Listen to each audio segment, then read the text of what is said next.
I think it's reflective of the state of mind of the Bruins and their fans. They're frustrated because they're getting their asses beat. It was, I think, a 50-50 call. I think there's some truth to the argument that Swayman wasn't going to get there anyway. Again, I'm not telling you I can say that definitively. I think there's some merit to that argument. Was it a cross-check? Yeah, but you can't review a cross-check. What you can review is goalie interference. So, to me, could it have gone either way? Yup. Is that why they lost the game? No. See, yeah, I totally. And I don't think, just sticking to the call, first of all, I just disagree with Beersy when he says that's a no goal every day. I don't know about that. When it went to replay, I'm like, and obviously when it went more than 10 seconds, it's really like, okay, I don't know. And Beersy said it was a good challenge. I don't know, in hindsight, if it was a good challenge. I mean, I'll say this. Given the way the thing has gone, it was probably worth the risk. Because... What planet am I on? How's that not goaltender interference? Sorry. Like, that's a cross-check in the back. It pushes the guy into the goalie. It shouldn't have been a goal. 100 times out of 100. What's the if about it? I'm sorry. Like, what are you guys seeing here that I didn't? I think it was guys grappling in front of the net. Coyle was sort of gliding into that crease anyway. Bennett certainly helped him. If they called it on the ice, I don't think it would have been a bad call at all. I think that probably should have been the call on the ice. It's not black and white. And it's not 100 times out of 100 for me anyway. And obviously that's right because it went to replay and they upheld the goal. So it's like if it was so obvious on the rule, it would have been turned over in 2 seconds. It wasn't. And it's like I think this is sort of the Boston Truman Show bubble. Like just outrage when it's not. They went to the TNT panel after the game, and some of them said it should stand. Some of them said it should come back. And so I think the replay was questionable. I think it probably should have been called on the ice, but I say probably.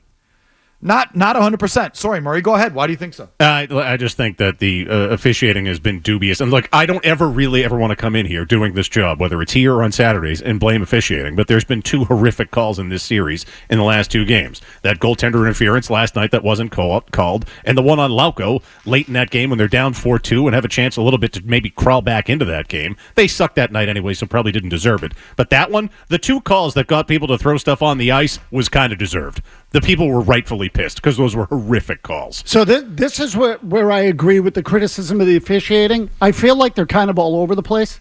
So some of the interference calls that existed were sort of ticky-tack. Like, it is a playoff game. Guys are stepping in front of guys all the time when they dump the pucks in. It's happening routinely.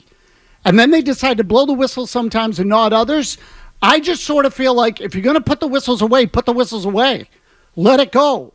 So I feel like there were some ticky-tack calls there late in that game. How about the second one on Lindholm last night? So that one sticks out to me. That's where I feel like these refs are maybe feeling the effect of having gotten talked to by the league. Where he nailed Tkachuk? Yeah.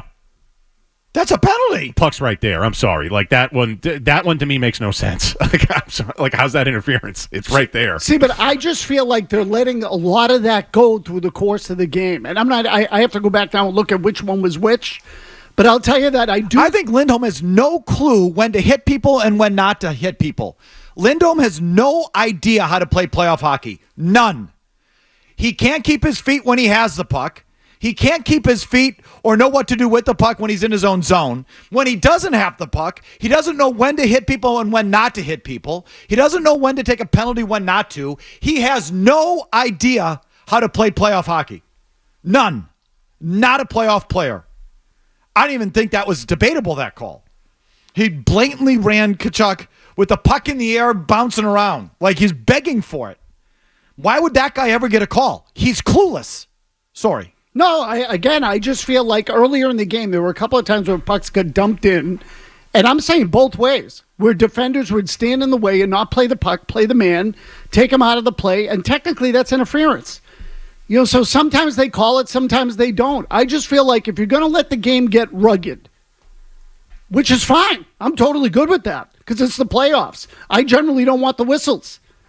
Then don't blow the whistle. So this is the Bennett goal. We'll just start with that. I mean, obviously, to me, the story is that you're getting your ass kicked. Like, I would be more outraged if the games were even or you were slightly behind them. You're getting mad. They're toying with you. They are toying with you like you're little children, both in terms of the hockey and all this other stuff. Yeah, they're just playing with you like catnip. That's what you are. But I mean, fine. Let's debate the rule. The TNT broadcast didn't help anybody. This is so. Who was the play-by-play guy? I know it's Panger down on the ice. I can't remember the play-by-play guy's name. Syracuse bot number 1, whatever. Okay, whoever the play-by-play guy is. I'll just say as a quick aside, fans rail on the like Dean Blandinos of the world, the referee analysts that these broadcasts have. They didn't have one last night, and they desperately needed one. Because I think that led to the confusion if you're watching on TNT. They didn't know the rule, and there was no one there to explain it to them. Those cheap pricks at TNT hire a former official and put him on the crew. They needed it desperately because I'll start with the TNT. Here's TNT, Jimmy. Give me that version of it, trying to explain the rule. Hanger, from taking a look at the rule book, yes, and just my interpretation of it, it seems to me that the only way they could have disallowed the goal was if they had called a penalty on the play, which they did not originally, and obviously can't do in video review. I read we go through the rule book an awful lot. That's offside right there, but the way the goalie interference rule reads at this point, when you're talking about a attacking player pushing a defending player in, is that it can be disallowed if that's an attacking player that pushes the player into the goaltender. And says a penalty may be called at the discretion of the referee for the actions of the attacking player, and the goal is disallowed, but they did not think there was a penalty on the play. Well, the rule book does say, and the rule book is the rule book, and if a defending player has been pushed, shoved, or fouled by an attacking player is to cause the defending player to come into contact with his own goaltender, such contact shall be deemed contact initiated by the attacking player for purposes of this rule, and if necessary, a penalty assessed to the attacking player. And if a goal is scored, it would be disallowed. That's correct, but they cannot rule a penalty in review, so they would have had to call a penalty on the ice for that to have been no goal. That's why I've got you, guy. I mean, that's the way I'm taking it. Okay, he says the play-by-play guy, whoever, there would have had to have been a penalty called on the ice for them to reverse the goal. So, see, I don't think that's right. I think you got it wrong. Yeah, so do I. Okay, but I know that today, after like hearing a lot of the commentary and like going over it. But in real time, it's like, guys, this is why they have those replay analysts on the broadcast. And I know it's frustrating that the replay analysts don't criticize the officials, but at least they explain the rules. Mostly they're right. And there could have been someone there to say, no, you're allowed to challenge that. That could have been reviewed, but the standard on that has to be really high, and Coyle may not have met it here. You understand what I'm saying? Of course, yes. Again, the cross-check is almost incidental. Could they have called a penalty there? Yeah, they didn't. That's not reviewable. So that part is not reviewable. What you then have to decide was the goal scored because Coyle was pushed into Swayman, whether there was a penalty or not. And then that, to me, becomes gray. That's how I did it. That's how I look at it. So, and I know Bruins fans are pissed, and I get it. I understand it. It's not the reason you're losing the series. So that's sort of like, I'm sorry, that is obvious, right? And I'm not going to, I'm going there, but let's just debate the call, sure. First. And that is, so they didn't call a cross-check on the ice. So you're not going to get that on replay. So they've already determined it's not a cross-check and you can't go there. So now they're determining how much grappling is allowed in front of the net between players. How much is it on Coyle to hold his ground? To hold his ground, exactly right. To keep, I was going to say, keep his feet, establish position, because you're allowed to jostle back and forth in front of the net. And and I'm not saying Coyle's necessarily doing this, but follow me. You're allowed to jostle back and forth in front of the net. What if the guy on defense is some weak ass wuss? And he just topples into the goalie. But he wasn't pushed very hard. He just couldn't keep his feet. That shouldn't be on the offensive player is allowed to grapple in front of there. And I'm not telling you, again, if they called on the ice, I think it would have been a fine call. But on replay, where it's got to be whatever, clear, obvious, a no-brainer, I don't think it was. His back was turned, and the stick went into his back. He toppled into the goalie. He didn't get No goal. He didn't get hit that hard. He didn't. And it's up to the defending player to establish his position and hold his position to some level. All I'm saying is it wouldn't have been outrageous if it went the other way. I just think it was a close call. And it was a bad break. It went against you. But, oh my God, to pin it all on that, which some people are doing? No, ridiculous. So, Murray, here's Wow. the point. Because I'm going to say, it's a 50-50 cross-check. You say it's a cross-check. How many times do you see a guy cross-check a guy and it's not called?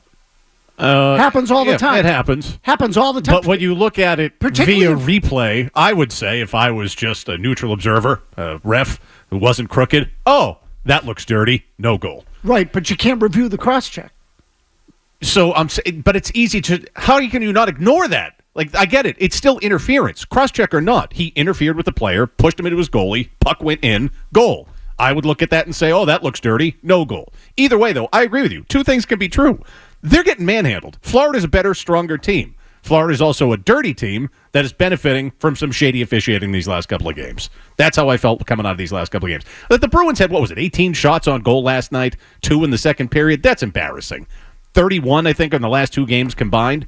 As I said last night, if someone had the foresight to sell shirts last night outside the Garden on Causeway Street that said, shoot the puck, you a-holes, you'd make $1 million these last couple of games. It's embarrassing. Shoot the effing puck. Even saw with the not Forbort goal. Who am I thinking of? The defenseman, just Carlo. Carlo, thank you. That one was a knuckleballer. It just shows you. Just shoot the puck on the net, you morons. Just shoot. It might just get in because Bobrovsky's not all that great. See, that's what you're frustrated by, Jim, and you're taking it out on the officials. I'll F the officials in all sports anyway. Put them all in prison. What do we call that? Transferring? Or what's the... Projecting. Projecting. You're projecting. Yeah, projecting. You're all projecting, Boston. All of you. You're projecting. That's what I think. But we're here for you. Project away. If you like that clip, check out more videos from Felger and Mazz here. For more Bruins analysis and opinion, hit this playlist. And for all the latest from the Sports Hub, download the app at 985thesportshub.com.